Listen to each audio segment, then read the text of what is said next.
네, 반갑습니다. 이틀 보신 분들도 있으시고요. 또 오늘 처음 보신 분들도 있으실 텐데, 네, 함께 했던 시간들, 또 오늘 처음 보시는 모든 분들 하나님의 은혜로 함께 하시기를 간절히 소망합니다. 네, 지난 이틀 동안의 은혜가 되었으면 좋겠고요. 만약에 안 되었다면 오늘이라도 하나님께서 또 성령께서 뜨겁게 역사하시는 시간 될 수 있기를 간절히 소망합니다. 네, 같이 마음을 좀 열고 하나님께서 주시는 말씀으로 같이 우리가 들으며 은혜 받을 수 있었으면 좋겠어요. 제가 우리 교회 이야기 좀 시작하려고 해요. 우리 교회는 프랑크푸르트에 있습니다. 그리고 이름은 우리 교회입니다. 우리 교회는 유럽에서 지금 13년이 지났고 14년 차 그렇게 교회로 세워져 가고 있습니다. 코로나가 한창이던 2020년 10월에 저희가 1차 분립개척을 했습니다. 아마 의도를 가지고 준비해서 한 유럽의 첫 번째 분립개척이 아닌가 싶습니다. 그리고 다시 이제 작년 말에 분립개척을 결의하고 올해 저희 교회는 다시 분립개척을 하기 위해서 실행위원회를 구성하고 저는 나와서 놀고 있는데 우리 교우들은 열심히 기도하고 있습니다. 우리 교회는 그렇게 큰 교회가 아닙니다. 겨우 한 500여 명 아이들까지 모일 때 저희가 이제 1차 분립개척을 결의했고 1차 분립을 약 한 140여 명 이렇게 내보냈습니다. 그러니까 한 3분의 1이 나간 거죠. 교회가 텅 비더라고요. 한꺼번에 3분의 1이 나가니까. 작은 교회가 함께 열심히 섬기는 교우들을 떼어낸다는 것은 사실은 그렇게 쉬운 일은 아닙니다. 목회자인 제 마음에는 헤어진다는 섭섭함보다는 이 정말 살을 떼어내는 것 같은 내가 이들을 이제 정말 완전히 분립된 개교회로 나가는 거거든요. 뭐 같이 비전을 꿈꾸고 활동을 해도 다른 교회가 되는 거죠. 그래도 그렇게 내보낸다는 것이 그렇게 쉽지가 않았습니다. 그리고 또 다시 그렇게 텅 빈 교회를 세우는데 2-3년은 걸리더라고요. 모든 과정이 쉽지 않은 그런 길입니다. 그런데 그렇게 겨우 세워놓고 다시 또 숨 돌림 틈도 없이 두 번째 분립개척을 하는 이유가 있습니다. 세 가지 이유입니다. 첫 번째는 하나의 큰 교회보다는 건강한 작은 교회 여럿이 하나님의 일을 하기에 훨씬 더 하나님 나라의 선교적 교회로 맞다는 생각을 우리 교우들이 공유하게 되었습니다. 우리는 마을교회라고 부릅니다. 독일의 한인교회가 독일 마을을 섬기는 마을교회, 좀 우습지 않습니까? 독일 사람들도 저희들을 우습게 생각했습니다. 혜택 받아야 되는 교회라고 생각하는 거죠. 자기들이 도와준다고 생각하죠. 맞습니다. 그 교회를 빌려서 잘 사용하고 있고 늘 독일에 있으면서 한인교회들은 독일의 도움을 받습니다. 그런 교회가 마을을 섬긴다. 하나님께서 허락하여 주셔서 마을을 섬긴다는 것이 어떤 것인지를 알게 하셨고 그것이 확장됐을 때 선교적 교회가 된다는 것도 저희들에게 보여주게 하셨습니다. 하나님의 놀라운 은혜를 경험해 가고 있습니다. 반면에 교회가 커지니까 우리 교회가 빌려 쓰고 있는 교회가 민가 중심에 있거든요. 주위에 피해를 주기 시작했습니다. 이 주위에 피해를 주기 시작한 것이 분립개척의 두 번째 이유입니다. 교회가 지역을 섬긴다고 합니다. 그러면서 자꾸 규모가 커지니까 주위에 소음이 늘어나게 되고 그리고 또 주위에 주차 문제들이 생기게 되었습니다. 이런 것들을 확대하지 말아야겠다는 생각, 이래야지만 교회가 좀 더 좋은 그리고 다른 주위로부터 칭찬받으며 교회의 역할을 잘할 수 있겠다는 생각이 들었습니다. 우리는 좋은데 교회 주위에 있는 사람들, 마을 사람들이 피해를 입어서는 당연히 하나님의 복음이 제대로 전해지지 않겠다는 생각을 하게 됐던 것입니다. 세 번째로는 목회자로서의 제 개인적인 이유도 있습니다. 저는 목양을 하는 목사이고 싶다는 생각을 늘 하고 살아갑니다. 목양은 교우 한 사람 한 사람을 알아야 하고 그리고 그들을 위해서 기도할 수 있어야 하고 돌보고 섬길 수 있어야 저는 목양이라고 그렇게 표현합니다. 그렇게 목회를 하고 싶은데 교우가 많아지니 그게 좀 어렵더라고요. 그래서 제가 목양할 수 있는 한계를 넘어서지 않기로 그렇게 교우들에게 부탁하고 그렇게 했는데 제가 아이 하나하나까지 다 이름도 알고 돌아보아주고 기도해 줄 수 있는 최대의 한계가 500명이더라고요. 그 다음부터는 교우들 얼굴도 제대로 모르는, 제가 약간의 안면 인식 장애가 있습니다. 그래서 그런 상황이 되어서 분립하는 것이 목양하는 목회자로서 하나님이 쓰시기에 더 좋겠다는 생각을 하게 된 겁니다. 이런 마음이 생기니까 교우들을 설득해야겠다. 다른 교회가 가지 않는 길을 우리가 한번 가보자.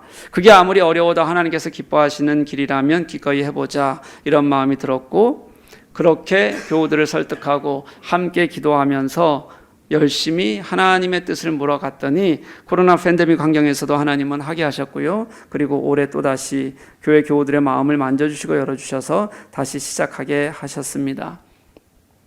제가 이렇게 우리 교회 이야기를 하는 이유는 제 마음을 알려드리기 위해서입니다. 정말 하나님께서는 제가 목회가는 동안에 불가능한 것 같은 일들을 허락해 주셨습니다. 또 아무리 힘들어도 다시 할 수 있는 마음을 하나님께서는 하나님을 생각하다 보면 갖게 하셨습니다. 그 하나님 안에, 그리스도 안에서 주시는 은혜가 무엇인지, 하나님이 하시면 우리가 생각했던 모든 계획과 기대를 넘으시는 능력이 무엇인지를 고백하지 않을 수 없도록 일하시는 하나님을 날마다 분명하게 알게 해 주셨습니다. 저는 습관적으로 은혜라는 말을 씁니다. 그런데 제가 이 습관적으로 쓰는 은혜라는 말이 정말 한 번도 은혜가 아니었던 적이 없습니다. 그건 제 진짜 고백이 되게 하시는 하나님을 늘 제 속에서 경험하다 보면 그렇게 말하지 않을 수 없다는 걸 저는 늘 경험하고 살아가게 됩니다. 얼마나 감사한지 모릅니다. 지난 이틀 동안 거룩이라는 의미에서 우리는 그리스도인의 자리에서 한번 살펴보았습니다. 첫째 날에는 거룩은 회개하는 자리에서 정말 주님 안에서 친밀하게 시작해야 된다고 말씀을 나누었고요. 둘째 날에는 산돌이신 예수 그리스도의 숨과 생명력으로 우리가 진짜 살아서 지어져가는, 살아서 세상으로 나가는 제사장의 역할을 감당하자라는 말씀을 함께 나누었습니다. 오늘 저는 그럼 이렇게 우리가 거룩한 삶을 살아가기 위해서 우리가 무엇을 어떻게 시작할 수 있을 것인가? 저는 가장 기초적인 얘기를 마지막에 한번 하고 싶습니다. 그게 뭐냐면 그리스도 안에서만 가능하다는 겁니다. 오늘 말씀 2절 읽었지만 저는 그리스도 안에서 가능하다는 것, 이거 하나로, 그리스도가 내 안에 있을 때 하나님께서는 일하신다는 것, 이 말씀 하나로 오늘 말씀을 같이 나누고 싶습니다. 아까 말씀드렸습니다. 저는 목회자로서 관리가 아니라 목양을 해야 한다는 생각을 가지고 있습니다. 이것은 정답은 아닐 겁니다. 목회를 하는 사람들이 다 다른 생각을 가지고 있을 수도 있습니다. 그저 제 마음이 그렇다는 겁니다. 그런데 진짜 목양은 저는 사랑하는 것이어야 한다고 그렇게 생각하고 목회를 합니다. 목회자가 무엇이 뛰어나서 더 사랑할 수 있는 것은 아닙니다. 저는 어제도 말씀드렸다시피 이 MBTI가 굉장히 안 좋습니다. ISTJ입니다. 뭐 아시는 분도 있고 모르시는 분도 있잖아요. 그쵸? 이렇게 얘기하면 그냥 하여튼 별로 안 좋은 놈이다 이렇게 생각하시면 됩니다. 저 같은 놈은 어디에서만 좋아하냐면 회사에서만 좋아합니다. 회사 일은 끝내주게 잘합니다. 정말요. 완벽하게 잘해낼 수 있는 그런 성격을 가지고 있는 사람입니다. 목회자로서는 정말 꽝인 사람입니다. 그런데 이런 사람을 하나님께서 사용하십니다.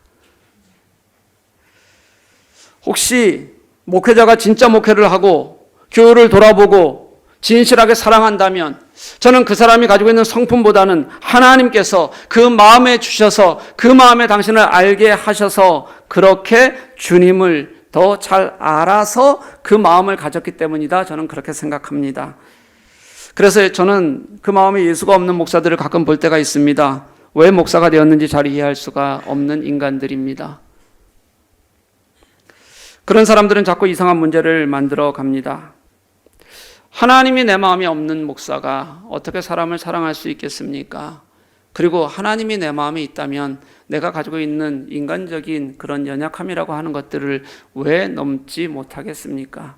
저는 하나님께서 저를 그렇게 사용하셔서 지금도 세워가시고 일하게 하신다고 그렇게 믿습니다.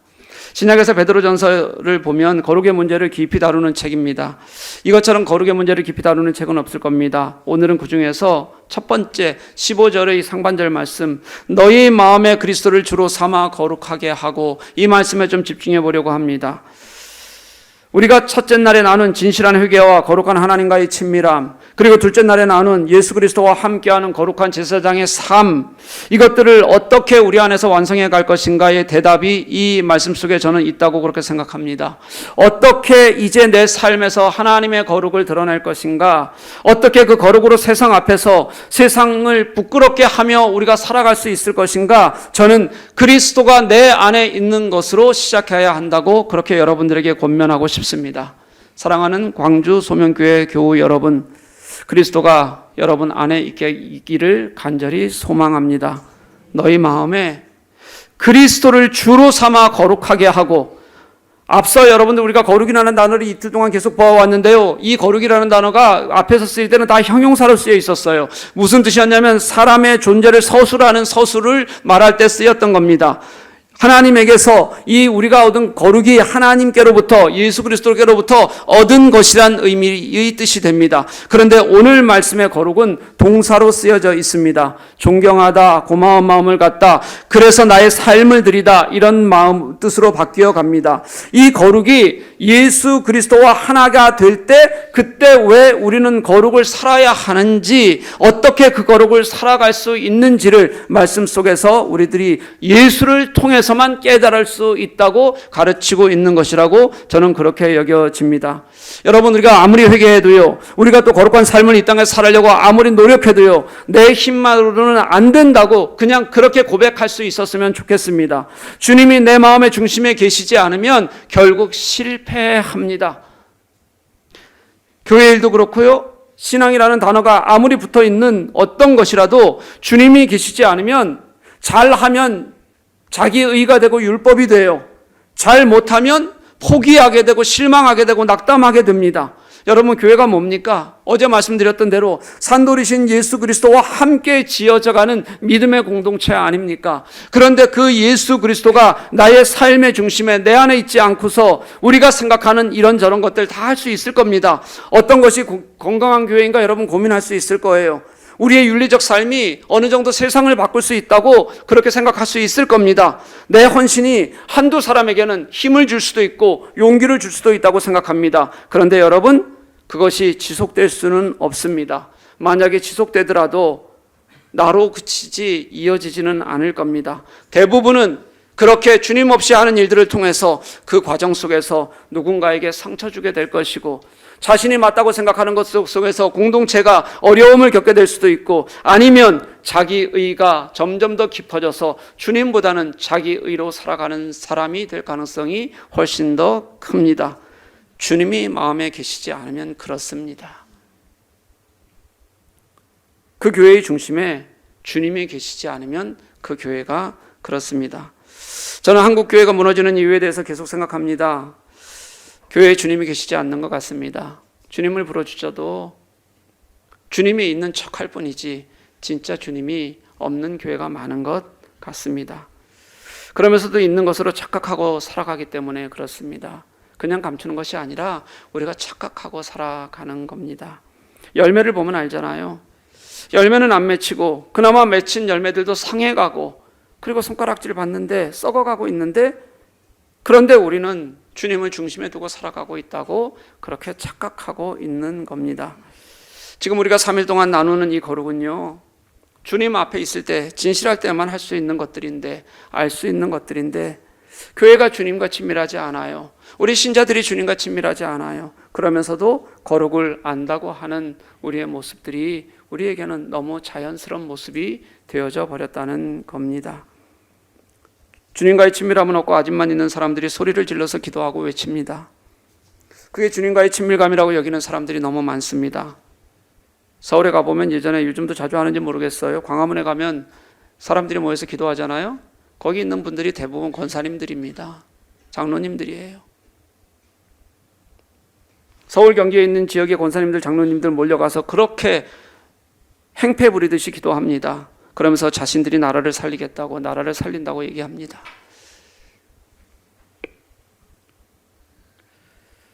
그리고 꼭 그런 사람들만 문제가 있는 건 아닙니다. 우리가 말하는 다른 보수적인 교회도, 또 진보적이라고 말하는 교회도, 복음주의적이라고 말하는 교회도, 개혁주의라고 말하는 교회도 마찬가지입니다.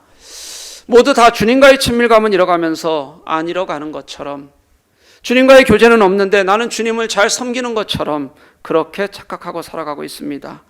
보수적인 교회가 복음주의 교회라는 교회들이 왜 그렇게 성장에만 매달릴까요? 왜 개교회의 성장, 다시 말해서 자기 교회 커지는 것만이 하나님의 은혜고 하나님이 주시는 축복이라고 가르칩니까? 그 안에 주님이 없기 때문입니다. 주님이 있으면 그것만을 축복이라고 가르칠 수가 없습니다. 단순합니다. 착각하고 살아가는 겁니다. 개혁교회 진보적이라고 건강하다고 하는 사람들이 왜 힘이 없을까요? 그런 교회들이 왜 힘이 없겠습니까? 교회의 윤리는 알 겁니다. 그들의 헌신하는 헌신의 마음도 저도 잘 압니다. 그런데 그 안에 주님이 없어서 주님이 뜨겁게 그들 속에 역사하지 않아도 윤리만으로 괜찮다고 생각하고 그것을 더 중요하는 사람들이 많아서 그럴지 모른다는 생각이 들었습니다.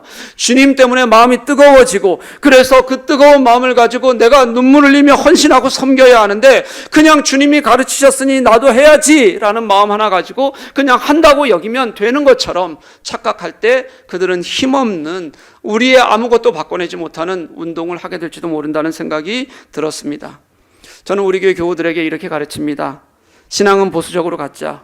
삶은 진보적으로 살자. 보수적으로 갖자는 얘기가 복음 안에서 흔들리지 말자는 얘기입니다. 예수 그리스도의 복음이 우리의 복음에서 흔들리지 않는 뜨거운 은혜가 있어야 된다는 뜻입니다. 그리고 우리가 삶을 진보적으로 살자는 얘기는 좀 포용하고 살자는 겁니다. 문 닫지 말자는 겁니다. 정죄하지 말자는 겁니다. 복음에 진실하게 뜨겁게 사 있는 사람들은 외부에 그들의 힘에 흔들리지 않습니다. 그래서 포용할 수 있습니다. 그런데 진짜 주님과 함께 뜨거운 은혜가 없는 사람들은 외부에 조금만 바람이 불어도 그래도 내가 감당할 수 없으니 그들을 포용하지 못하고 배척하고 정죄하는 것이 우리의 모습이 되었습니다. 그런 모습이 예수께서 이 땅에 오셨을 때의 초대교회의 그들의 모습과 예수를 알지 못했던 사람들의 모습과 닮아 있는 것이라고 저는 그렇게 여겨집니다. 제가 오늘 주보를 봤는데 향하다였나요? 향하다. 진리 위에 바로 서고 향기를 내고 그리고 세상으로 향기를 갖고 나가자. 제가 지금 말씀드렸던 신앙은 보수적으로 하자, 삶은 진보적으로 살자는 것과 아마 닮아있는 이야기라는 생각이 저는 오늘 주보를 보면서 느껴졌습니다. 사랑하는 교회 여러분, 너희 마음에 그리스도를 주로 삼아 이 말씀을 주님이 내 안에 살아계신다는 것뿐만 아니라 그분이 나의 주인이시라는 것을 분명히 고백하는 저와 여러분들 될 수 있기를 간절히 소망합니다. 만약에 두 인격체가 따로 있어요. 하나는 주인이고 하나는 종입니다. 이렇게 인격체가 같이 내 속에 들어있잖아요. 그러면 아무리 잘 맞추어 가려고 해도 다른 부분이 생기게 되어 있습니다. 겉으로 드러나지 않아서 참나서 그런 거지 내면에 갈등이 없다는 뜻이 아닙니다. 그런데 내 마음의 주가 그리스도가 된다는 것은 내가 주를 그리스도로 삼는다는 것은 그 마음만 안다는 뜻이 아니라 그 감정을 함께 느낀다는 뜻입니다. 그 의미를 안다는 겁니다. 그 생각과 그가 추구하는 것이 하나가 되어져 있다는 뜻입니다. 무슨 말일까요? 주님께 푹 빠져 있으라는 말입니다. 주님이 하시는 생각이 나의 생각이 되게 하시라는 뜻입니다. 감동이 되게 하라는 겁니다. 결정이 되게 하라는 겁니다. 내가 걸으면 그 주님이 걷는 힘이 되게 하라는 말입니다. 그게 그 주님이 내 마음속에 있는 겁니다. 여러분, 그 은혜로 우리가 일어설 수 있어야 합니다. 에이 목사님, 그게 어떻게 가능합니까? 우리도 다 살아가는데 환경이 있잖아요. 나름대로 어려움이 있잖아요. 맞습니다. 그런데 저는 그렇게 환경이 있고 어려움이 있기 때문에 그래서 더 그게 필요하다고 생각합니다. 나의 신앙의 한계를 나의 환경에 딱 붙들어 맸어요. 그리고 그것을 두고 나서 그것은 그냥 두고 어떻게 흔들지도 못하면서 주님께 매달렸더니 해결이 됩니까? 해결 안 됩니다, 여러분. 사실은 내가 가야 할 길도 다 정해놨어요. 그리고 다 내 계획 세워놓고 하나님은 내 아픔만 해결하십시오. 그렇게 매달리는 것과 같아요. 내가 갈 길에 하나님은 길만 열어주십시오. 그런데 그게 응답이 되느냐고요. 안 됩니다, 여러분. 신앙은 내 것 붙들어 매고 하나님께 아픔을 부르짖는 것이 아니라 내 환경을 넘어서는 게 신앙입니다. 내 생각과 기준을 버리는 게 신앙입니다. 내가 그렇게 중요하게 붙들고 있던 것을 이제는 내려놓고 고백하고 하나님이 하실 수 있다고 고백하는 게 신앙입니다. 그게 내 마음에 그리스도가 주가 되게 하는 것입니다. 여러분, 그 주님을 만날 수 있었으면 좋겠어요. 빌립보서 2장 5절 8절 말씀 한번 같이 한번 읽어봤으면 좋겠습니다. 같이 읽습니다. 시작. 너희 안에 이 마음을 품으라. 곧 그리스도 예수의 마음이니 그는 근본 하나님의 본체시나 하나님과 동등됨을 취할 것으로 여기지 아니하시고 오히려 자기를 비어 종의 형체를 가져 사람들과 같이 되었고 사람의 모양으로 나타나셨음에 자기를 낮추시고 죽기까지 복종하셨으니 곧 십자가에 죽으심이라. 아멘. 우리에게 품으라고 하시는 예수 그리스도의 마음을 너무 명확하게 설명하고 있습니다. 예수님이 하신 대로 하라는 뜻입니다. 예수 그리스도는 하나님의 본체신 하나님이셨는데 그 하나님이 이 땅을 창조하신 분이시고 이 땅의 주인이시라는 겁니다. 그 하나님께서 우리의 한계를 넘어 충만하게 하실 하나님이신데 그 존재로서 크신 분이신데 그런 분이 오히려 자기를 비우셨어요. 그리고 그가 존경받으실 그 자체로서의 경외의 대상인 하나님으로 주장하지 않으시고 계산하지 않으시고 자기를 비우시고 십자가에 죽기까지 자기를 낮추셨다, 그렇게 말씀하고 있는 겁니다. 독일에 가면, 우리 교회 가면요, 요즘 이사하시는 분들이 많습니다. 특별히 무슨 이유가 있는 것은 아니고 그저 계약 기간이 끝나고 그렇게 이사를 많이 해요. 독일은 이사를 이 한국보다 더 많이 하는 이유는 자가를 가지신 분들보다는 월세를 내는 분들이 훨씬 더 많기 때문에 그렇습니다. 그래서 이사가 굉장히 잦습니다. 요즘은 집 많이 사더라고요. 제가 집 사지 말라고 그렇게 얘기하는데 자꾸 집을 사요. 네, 제가 집 사지 말라고 얘기하는 이유는 뭐냐면 집 사면 자꾸 하나님께 드릴 걸 먼저 줄여요. 집 사냐고, 왜냐면 집 수리해야 되고 막 그러냐고 자꾸 이게 하나님의 드릴 걸 줄이면서 신앙이 괜찮은 것처럼 자꾸 그게 매달리는 것 때문에 그냥 월세 내고 살려고 그러는데 어쨌든 잘 사더라고요. 이사를 해보면 알아요. 얼마나 보이지 않게 숨어있던 것들이 많이 쌓여 있는지 압니다. 쓰지 않는 물건들이 가득 집안에 쌓여 있습니다. 굳이 채우지 않아도 될 것들로 채워놓고 그 많은 집의 자리를 짐에게 양보하고 그 깨끗하고 평안해야 될 것들을 짐에게 양보하고 불편하게 사는 사람들이 굉장히 많습니다. 그런데 문제는 그 짐들을 다시 싸가지고 새 집으로 들어간다는 거예요. 저는 우리의 신앙이 그런 것 같아요. 진정한 신앙은 우리 안에 있는 하나님의 거룩은 덕지 쌓여있는, 내가 지금까지 옳다고 여겼던, 지금까지 내가 나의 신앙이라고 여겼던 것들이 생각과 경험들이 버려지는 것이어야 되는데 신앙의 시간이 길수록 자꾸 그런 것들이 늘어나는 거예요. 그리고 나 스스로 내가 만들었던 이런 것들을 하나님의 것이라고 생각하고 살아가는 거예요. 그러다 보면 그게 좋은 것인 줄 알았는데 좋지 않아져요. 이전에는 그게 나의 신앙을 지키는 힘이었을 수 있어요. 그런데 어느새 그게 변질이 돼요. 거기에 매달리다 보니까 예수님의 마음보다 그게 더 커지는 일들을 늘 우리는 경험하고 살아가는데 모르고 사는 거예요. 그게 옳은 것처럼 살아가는 거예요. 그것으로 주님을 드러내는 줄 알았는데 어느새 보니까 내 아집이 되었어요. 그것으로 주님이 영광 받으시는 줄 알았는데 어느새 보니까 내가 그것 때문에 불편한 것들을 그저 아무렇지도 않은 것처럼 그렇게 다른 사람까지 불편하게 만들면서 살아가고 있는 우리들을 보게 되는 겁니다. 사랑하는 교우 여러분, 그런 것들을 비울 때 그 안에 진실하게 주님이 내 안에 채워진다는 것을 기억할 수 있었으면 좋겠습니다. 여러분, 버리는 교우들이 아름다워집니다. 버리는 교회가 아름다워집니다. 건강해집니다. 거룩한 그리스도인의 공동체가 되는 겁니다. 앞으로 거룩이 무엇인지 여러분 고민하지 마십시오. 그죠? 진실하게 그리스도가 내 안에서 정말 그리스도의 삶과 가치로 그분이 가르치신 하나님 나라로 내게 넘치시도록 그렇게 먼저 채우는 여러분들 될 수 있기를 간절히 소망합니다. 그럴 때 여러분, 거룩은 세상을 향해서 빛을 발하게 되어져 있습니다. 교회의 거룩은 교회의 중심에 예수 그리스도가 있는 것입니다. 비워져야 할 것들, 비본질적인 것들이 이제는 사라지고 예수 그리스도로 교회가 다시 서는 것입니다. 그때 교회는 세상을 향해 그리스도의 빛을 발하게 됩니다.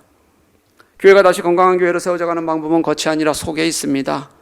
당장은 보이는 것보다 보이지 않는 것이 초라해 보일 수 있습니다. 그렇지만 보이지 않는 것을 우리 안에 두는 것, 예수 그리스도를 우리 안에 두는 것으로부터, 그래서 내가 지금까지 경험하고 내가 채워진 세상의 것들을 그냥 두고 거기에 놓고 나서 내 삶 속에 다 두고 그리스도를 거기에 구겨 넣으려고 애쓰는 것이 아니라 다 비우고 나서 다시 시작하는 그런 우리들의 삶 속에서 주님을 만날 수 있어야 합니다. 그때 이제는 내가 하는 것이 아니라 내 안에 계시는 그리스도가 어떤 것이든 하게 될 것이라고 저는 믿습니다. 그럼 여러분 잘 될 겁니다. 여러분의 신앙도 잘 될 겁니다. 여러분 교회도 잘 될 겁니다. 그게 우리가 이 땅을 제사장으로, 어제 말씀드린 제사장으로 살아갈 수 있는 첫 출발이 될 것이라고 저는 그렇게 믿습니다. 제가 예전에 이제 지금 이사한 지 8년 됐는데 그 전에 5년 동안 굉장히 높은 집에서 살았습니다. 독일로 5층인데 그럼 한국으로는 6층입니다. 독일은 땅층은 0층이라고 부르거든요. 근데 옛날 독일 집들이 층고가 굉장히 높습니다. 우리 한국은 층고 굉장히 낮더라고요. 굉장히 높아서 제 느낌이에요. 그냥 느낌에 한국으로 6층인데 걸어서 올라가면 한 7층이나 8층 될 것 같아요. 지금 층고로만 보면 계단이 또 이렇게 지그재그로 돼 있지 않고 길게 올라가서 이렇게 가요. 한번 올라가려면 죽을 것 같습니다. 그래서 잘 안 내려갑니다. 올라가면 힘들어요. 네. 겨울이 되었는데 이제 마지나타라는 혹시 아세요? 마지나타라는 녹색 식물인데 거기서 이제 공기 정화를 위한 식물로 많이 씁니다. 그거를 이제 집에 놨었는데 물을 잘 안 줘서 죽었어요. 죽어서 이제 죽은 거는 보기가 싫으니까 이제 베란다에 내놨어요. 왜 안 버리겠어요? 들고 내려가기 힘드니까요. 그래서 베란다에 내놓은 겁니다. 그런데 겨울이 지났어요. 겨울 독일 겨울도 꽤 춥습니다. 그래서 독일 겨울이 이제 겨울이 지났는데 보니까 흙은 딱딱해졌고 이제 완벽하게 이제 죽었어요. 얼어서. 그래서 이제 걷다 두면 제가 죽을 때까지 걷다 둘 것 같아요. 그래서 이걸 가져다가 어디다가 놨냐면 이제 복도 쪽으로 옮겼습니다. 복도는 왔다 갔다 하다 보면은 눈에 띄니까 지나가다가 한번 나갈 때 갖다 버릴 수 있잖아요. 그렇죠? 버려야 제 복도로 옮겨놨어요. 그리고 복도로 옮겨놓고도 약 한 2개월 정도의 시간이 지났습니다. 어느 날 2개월 가지고 여러분 3개월도 둘 수 있습니다. 어느 날 제가 집 문을 열고 문을 나서는데 그 나무에 파란 새싹이 보였어요. 어떻게 그 흙이 작은 화분이었거든요. 그 뿌리를 그렇게 단단하게 감싸고 지켜냈을까? 그래서 다시 그 가장 흙과 가까운 곳에서 싹이 돋게 했을까? 소름 돋는 경험이었습니다. 그러면서 제가 생각했던 게 있어요. 내가 예수 안에 있으면 때로는 찬바람 맞는 것 같고 죽을 것 같고 얼어 죽을 것 같은데 예수 안에 있으면 주님께서 어떤 환경 속에서도 당신께서 꽁꽁 얼어가는 흙이 되어서라도 그렇게 지키시고 승리케 하실 것이다. 내 힘이 아니라 주님께서 그렇게 하시는 은혜 안에 내가 오늘도 살아가고 있구나라는 것을 제가 그날 그것을 보면서 고백하지 않을 수가 없었습니다. 저는 말씀에서 벗어나지 않으려고 애쓰는 목회자입니다. 가능한 말씀에서 머물려고 합니다. 말씀에 머물려고 말씀을 전하다 보면 신자들이 싫어하는 말이라도 해야 될 때가 참 많습니다. 제가 첫째 날 말씀드렸습니다. 너무 어렵고 힘들 때 하나님 앞에서 다 무너진 것 같을 때 그때 나를 발견하게 하셨던 그 예수님, 예수 잘 믿어라 말씀하셨던 그 예수님의 마음, 그 마음을 그 다음부터는 왜곡할 수가 없는 겁니다. 왜곡해서는 안 되는 일이었습니다. 그런데도 자꾸 목회를 하다 보면 사람을 보게 됩니다. 사람의 사정을 듣게 됩니다. 그러고는 어느새 그 사정이나 환경이 주님의 말씀보다 더 마음이 쓰일 때가 훨씬 더 많아집니다. 그때마다 생각합니다.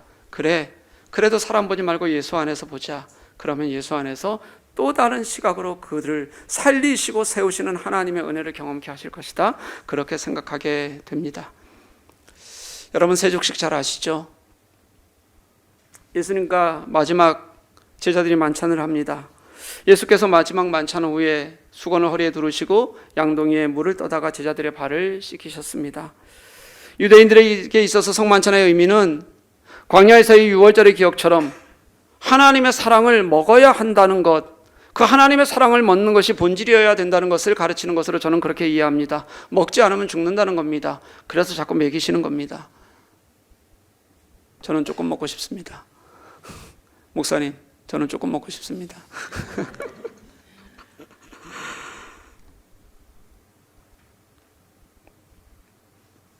가난한 나라에 가보면 여러분 왜 성경에 이렇게 먹는 이야기가 많은지 알 수 있어요. 지금 우리는 잘 이해 못해요. 근데 아마 50년대 60년대에 사셨던 분들은 그 먹는 이야기가 왜 그렇게 많은지 이해하실 겁니다. 그럴 거라고 저는 생각해요. 그냥 지금도 전 세계에 너무 못 먹는 사람들이 많거든요. 지금도 하루에 2만 명의 아이들이 죽어가요. 하루에요. 굶어서요. 2만 명의 아이들이 하루에 굶어서 죽어가요. 그런 걸 모르면 예수님의 사랑도 모르는 겁니다, 여러분. 알 수가 없어요.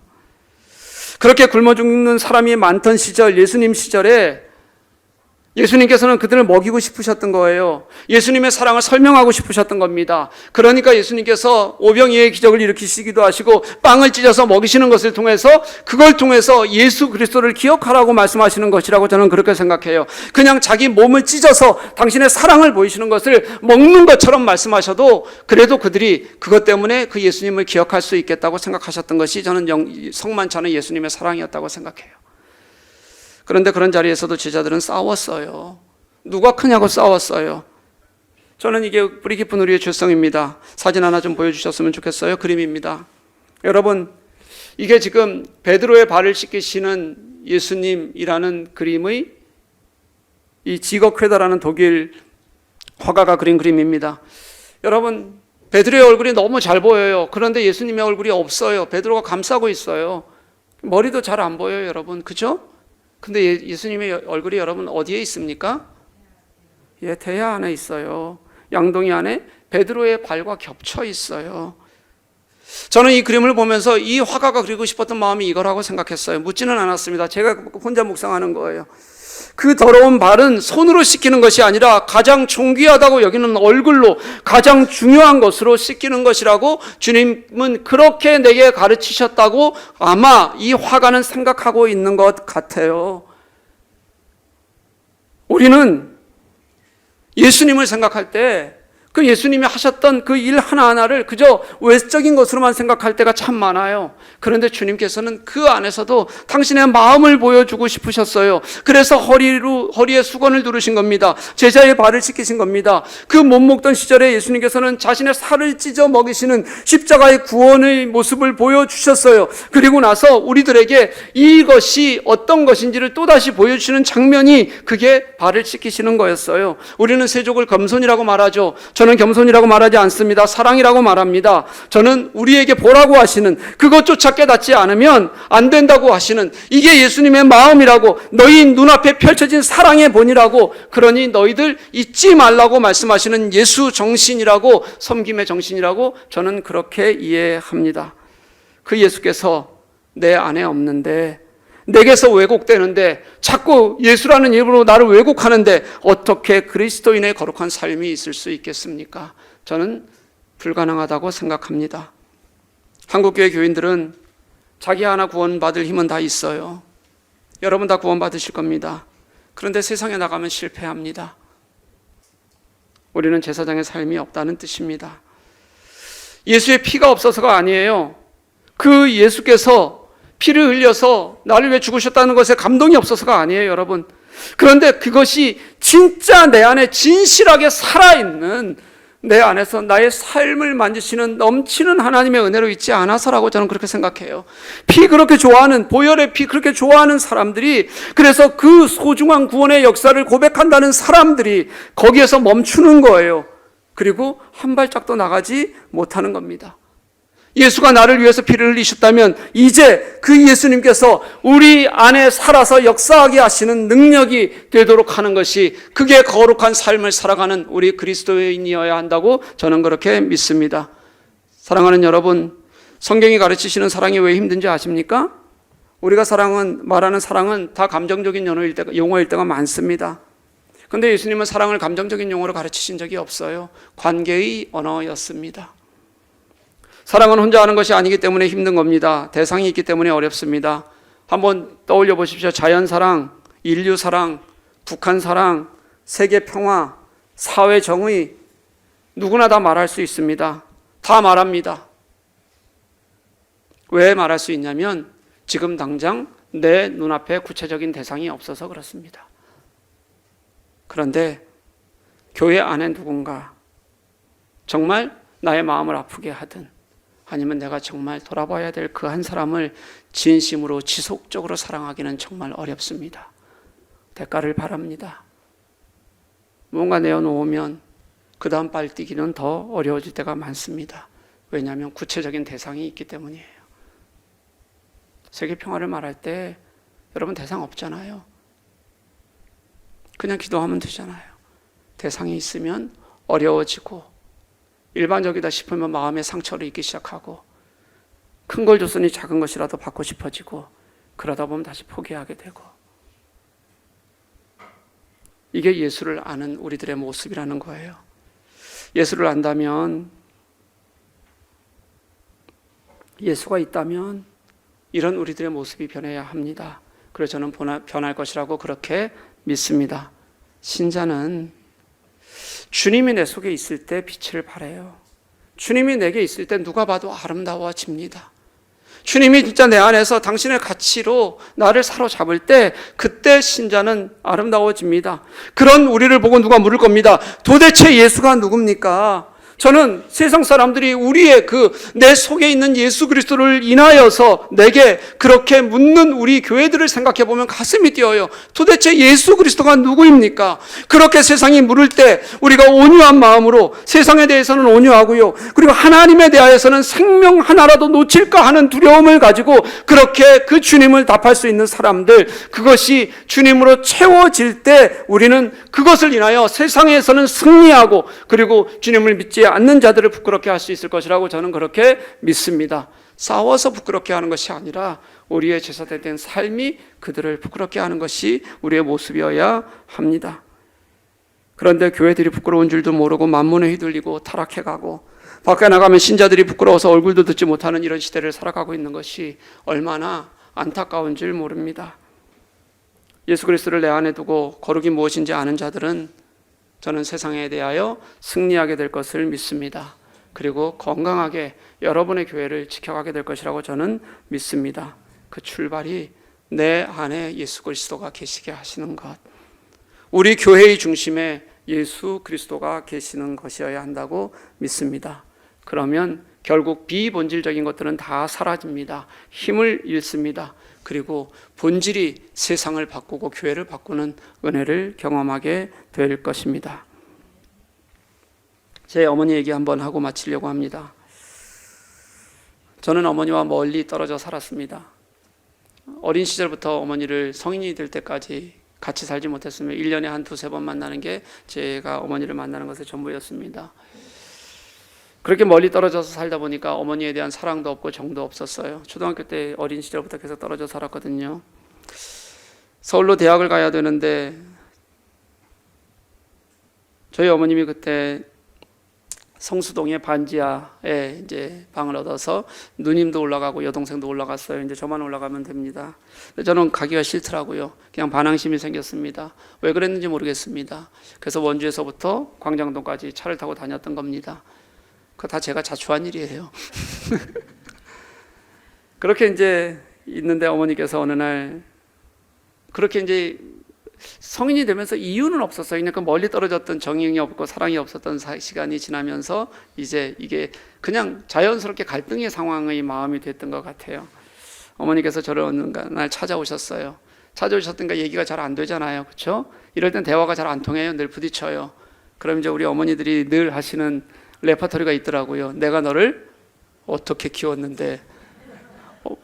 근데 제가 아무리 생각해봐도 우리 어머니는 나를 키우신 적이 없어요. 그건 이럴 때 하는 얘기가 아닌 거예요. 당신은 나를 키우신 적이 없다. 속으로. 언제 나를 키웠어요? 근데 어머니가 그렇게 말씀하시면서 자신이 살아온 날들을 설명하셨습니다. 어렸을 때 아버지께서 일찍 돌아가셨고 어머니가 이제 서울에 가서 남의 집 설거지를 먼저 시작하셨어요. 식당에서. 옛날에 식당은 굉장히 오래 했습니다. 주일 쉬지 않았습니다. 겨울이 되면 이 설거지를 하는데 대부분들 수돗물 틀어놓고 막 뜨거운 물 갖고, 그때는 설거지 그렇게 하지 않았대요. 대부분 그거 아끼냐고 찬물로 설거지하고 뜨거운 물 조금 부어서 기름기 없애는 것이 설거지 방법이었어요. 손이 꽁꽁 얼어가면서 늘 그 늦은 시간까지 설거지를 해야 됐던 것. 어머니께서 어느 날 홍콩을 가셨어요. 좋은 데 가신다 생각했더니 그게 바로 월급 조금 더 준다 그래서 그곳에서 이제 식당 일을 하러 가셨던 거예요. 가셨다가 1년 조금 넘어서 돌아오셨어요. 왜 돌아오셨는지 그때 처음으로 말씀해 주셨어요. 그래도 1년에 두세 번 자녀들 볼 수 있었는데 가 있었더니 돈은 조금 더 벌 수 있어도 너희들 못 보는 것 때문에 내가 더 이상 있을 수가 없어서 돌아왔다. 그렇게 말씀을 하시더라고요. 그때 저는 처음으로 어머니를 마음에 두기 시작했어요. 그때부터. 그리고 정말 초라해 보이고 아무것도 아닌 그저 반지하에 살면서 여전히 남의 집 식당살이 하는 그 어린 여인이 얼마나, 이 어린 여인이 얼마나 아름다울 수 있는지를, 저는 빛처럼 보이는지를 그때 처음으로 경험했습니다. 그러면서 제가 어머니를 마음에 두기 시작하면서 제 삶에 어머니의 흔적들이 조금씩 늘어나기 시작합니다. 사랑하는 우리 광주 소명교회 교우 여러분, 우리는 예수 그리스도의 복음으로 말미암아 구속을 얻은 사람들입니다. 그 예수가 없으면 아무것도 아닌 사람들입니다. 그 예수 없으면 우리의 삶은 사실은 버려진 돌 같은 그런 생명력 없는 존재들입니다. 그런 우리를 예수께서는 이 땅의 정욕과 욕심에서 죄로부터 해방시키셨습니다. 우리는 예수 그리스도를 말미암아서만 새로운 생명의 가치를 알 수 있는 사람들이고, 새로운 가치 안에서 복음의 자유와 해방을 누릴 수 있는 사람들입니다. 그 예수 그리스도는 겉으로 보는 것이 아닙니다. 그저 말로 고백하는 것이 아닙니다. 그 예수 그리스도를 내 안에 살아있게 할 때 그것을 통해서 진짜 그리스도인의 정체성을, 거룩한 그리스도인의 삶을 살아가는 존재들로 하나님께서는 그렇게 우리를 만들어 주셨습니다. 사랑하는 광주 소명교회 교우 여러분, 그리스도인의 거룩은 주님을 바로 알고 주님을 바로 만나고 그분을 내 마음속에 살아있게 하는 것, 그분이 내 마음속에서 진짜 능력이 되게 하고 매일매일의 감동이 되게 하고 은혜가 되게 하는 것으로만 저는 우리의 모든 삶의 이유가 있다고 그렇게 믿습니다. 그 주님을 여러분들 마음에 두심으로 그렇게 여러분들이 거룩한 제사장의 삶을 살아가는 저와 여러분들 될 수 있기를 주님의 이름으로 간절히 축복합니다. 같이 기도하시겠습니다. 아버지 하나님, 정말 고맙습니다. 하나님, 우리를 이렇게 사랑하여 주시고 붙들어 주셔서 오늘도 하나님 당신께서 주신 그 은혜로 말미암아 예배하는 자리로 불러주시고 아버지 하나님을 예배할 수 있게 하시니 고맙습니다. 하나님의 사랑하심 때문에 그 하나님의 놀라운 은혜로 인하여 아무런 자격 없는 자에게 이렇게 구원의 은혜를 주셨는데, 그리고 이 땅을 살아갈 소망을 주셨는데, 이제 내가 그 주님의 부르심에 응답하여 예수 그리스도를 내 안에 두고 살아가는 저희들이 될 수 있도록 허락하여 주옵소서. 하나님, 그래서 우리의 삶도 아름다울 수 있다. 우리의 삶도 하나님의 아름다운 덕을, 그 탁월함을 선포하는 그런 놀라운 은혜를 살아갈 수 있다는 것을 우리가 고백하고 결단하고 그 땅을 우리가 함께 살아가는 우리 소명교회 교우들 될 수 있도록 허락하여 주옵소서. 감사하며 예수님 이름으로 간절히 기도합니다. 아멘.